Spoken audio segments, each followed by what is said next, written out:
ya şehidan te sorbuyi Şvehna te kulin sor şimdi ben Evina te hestin kerem Rilinden o perişanım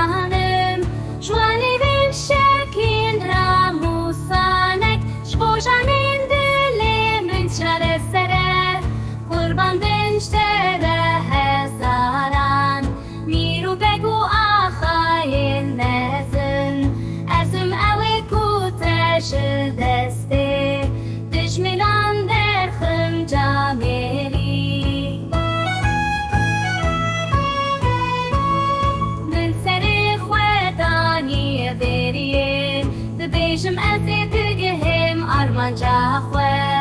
Çeka min hêz û zanebûne Bi bawerî û hêviyên mezin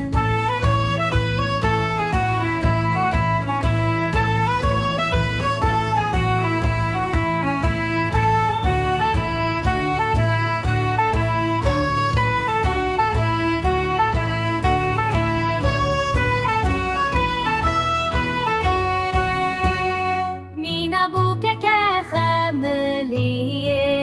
Li benda teme welatimin